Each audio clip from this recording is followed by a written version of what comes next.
All right, Shalom, Maikim. First and foremost, we want to give all praise, honor, and glory to Yahweh, by Hashem Yahushai, by Hashem Rakah Kodash.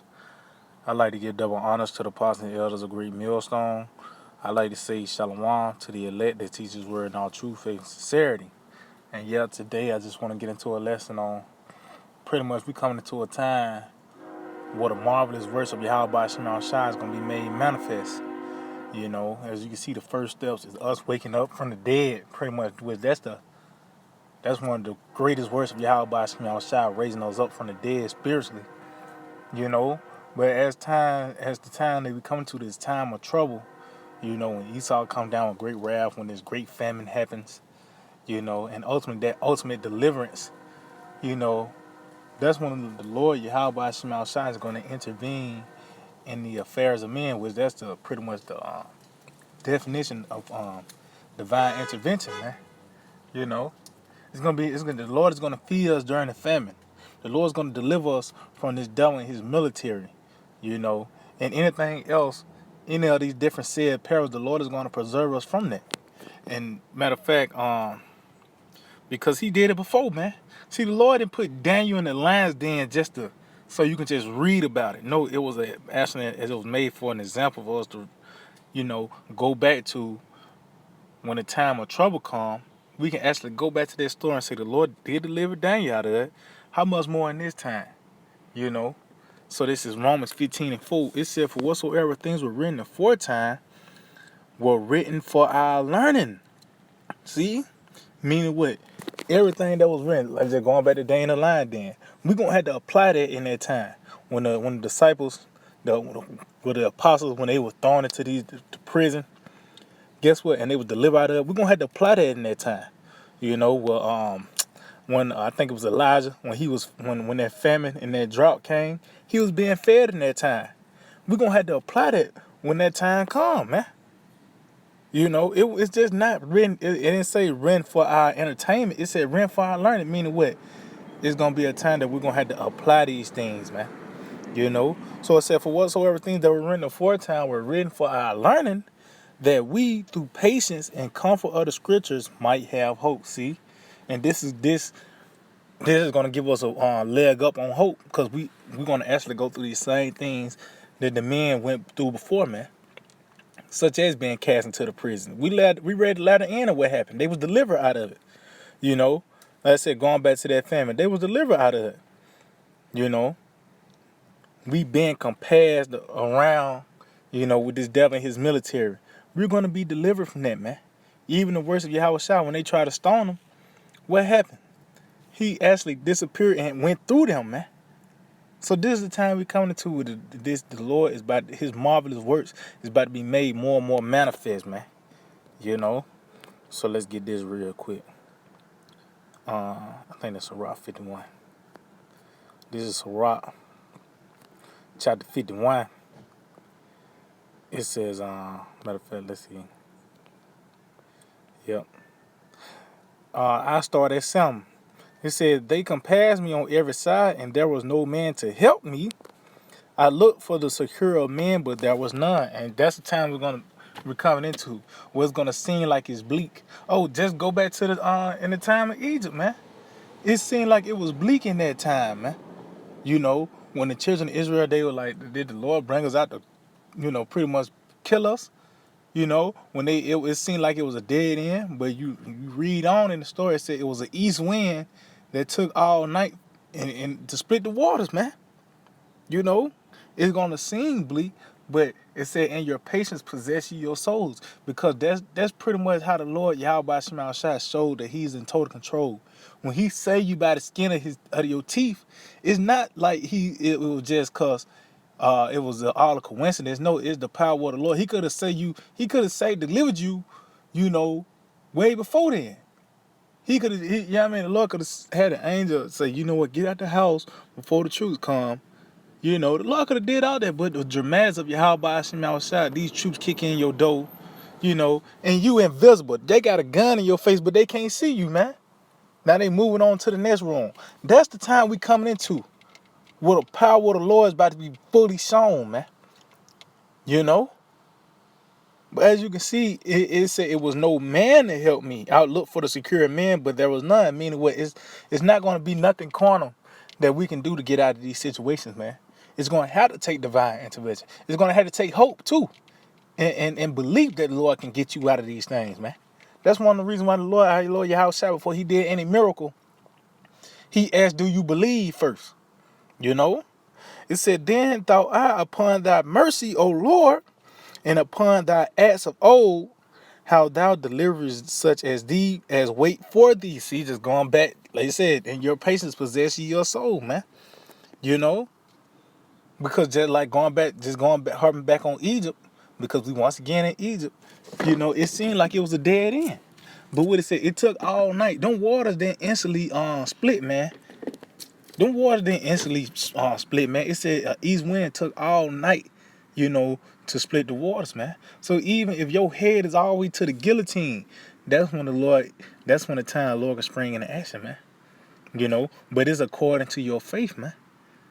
And that's why we had that. Let me read this verse 8 again. It said, "Then thought I upon thy mercy, O Lord, and upon thy acts of old." See?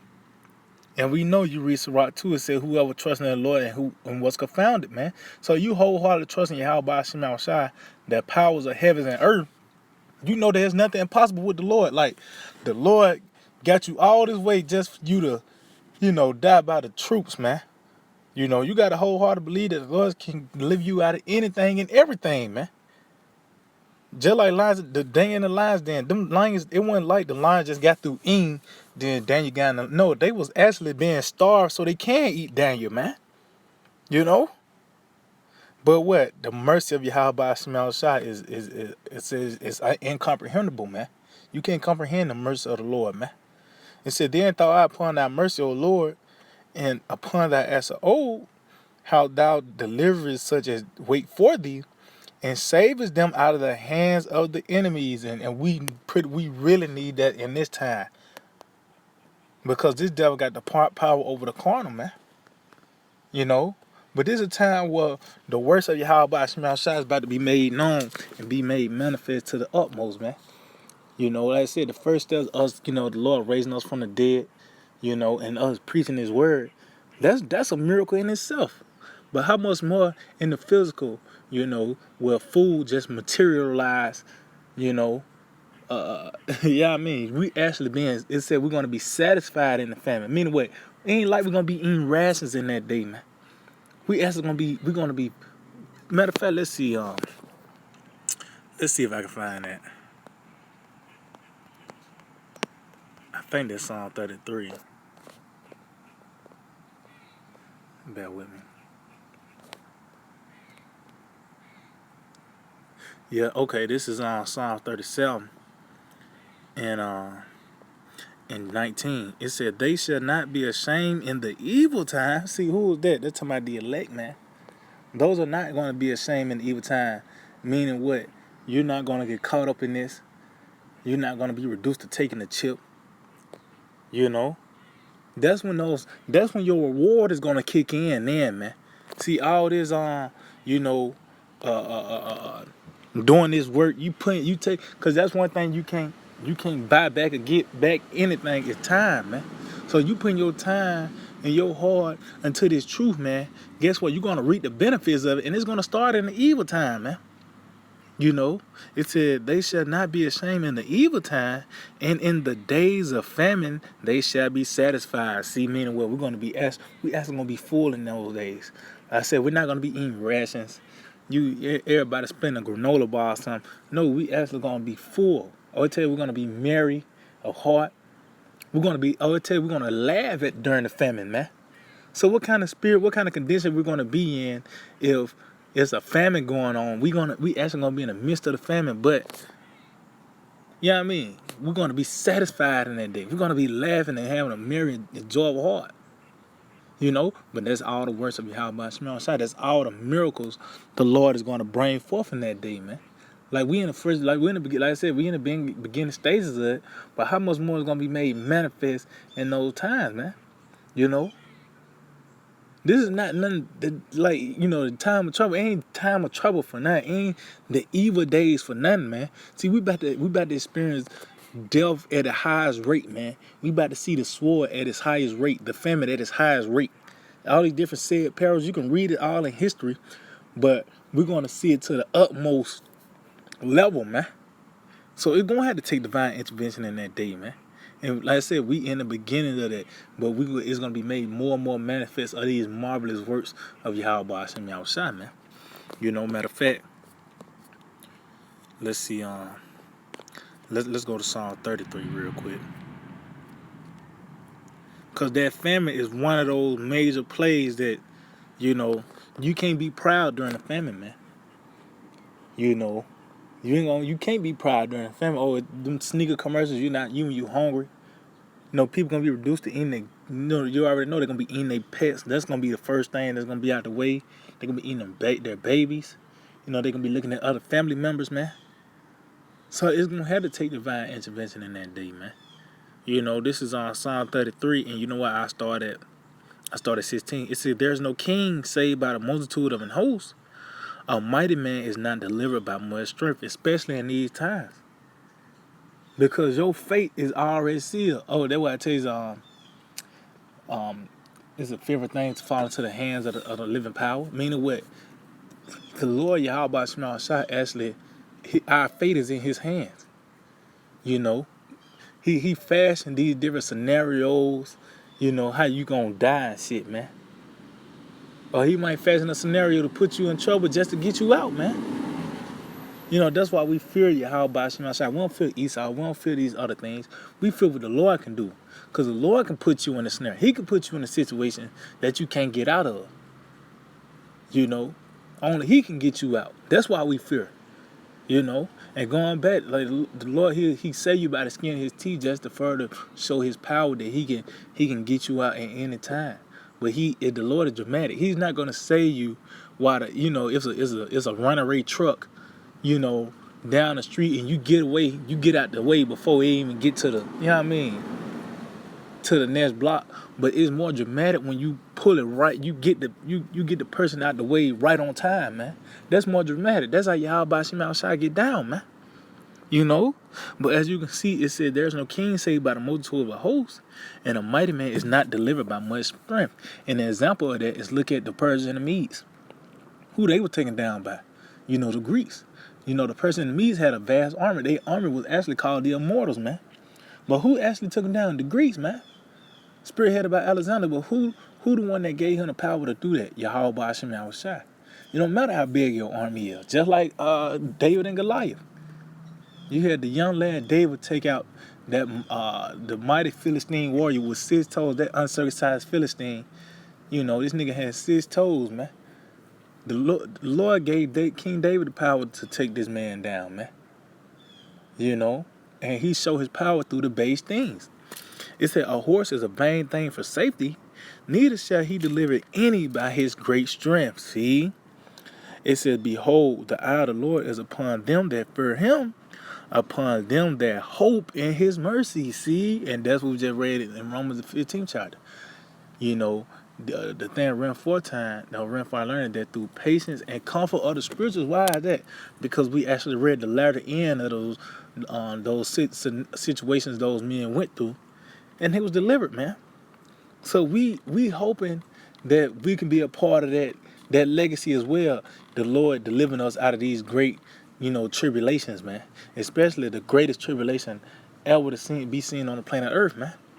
You know, it's to deliver their soul from death and to keep them alive in famine. See? And that lets you know that famine, man, that's a horrible plague.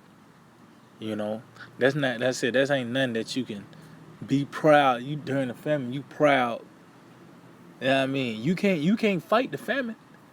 You can't fight the famine. Only thing you can do is hope that you endure it, man. It says, "Our soul waited for the Lord. He is our help and our shield." See? Meaning what? We can't do nothing. Just like just going back to Egypt again.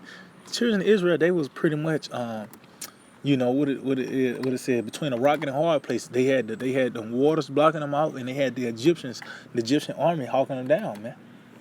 But it was divine intervention. The Lord actually intervened. The chariot came between the Pharaoh, his army, and the children of Israel in that day. The Lord, he ain't like it was just some crazy happened. They was delayed. No, it was as the chariot came in between them, man.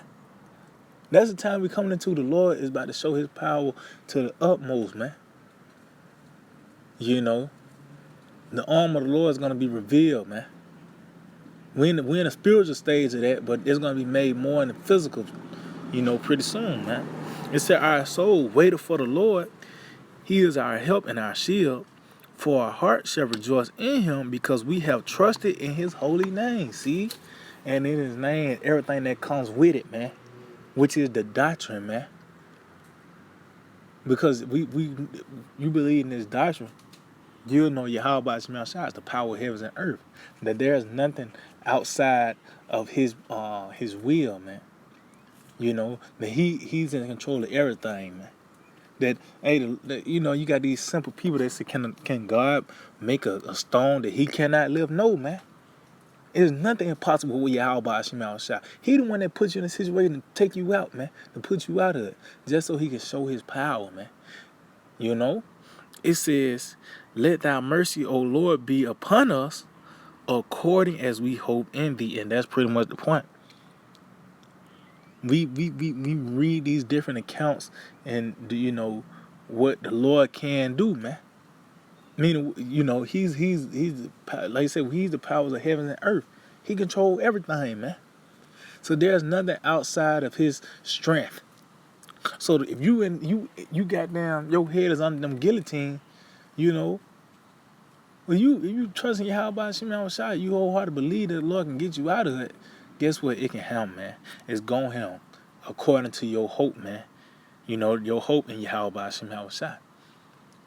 When that famine come and food just materialize. You might be in a house with a refrigerator with nothing in it. The next day now you got a refrigerator full of real food. It ain't like you getting. It ain't like it's gonna be GMOs. We're gonna be eating real food in that day, man. That's why I said we're gonna be satisfied. See, you ain't gonna be satisfied with a bag of Doritos. You're gonna be hungry 30 minutes later. Well, we're gonna be eating real food in that day through the spirit and power of Yahweh Shemel Shah, man. So, hey, man, we in the beginning stages of the marvelous works of Yahweh Shemel Shah. So, yeah, I just hold it with edifying and give all praise, honor, and glory to Yahweh Shemel Shah, Shem Rakakodash. Double honor to the positive elder, great millstone.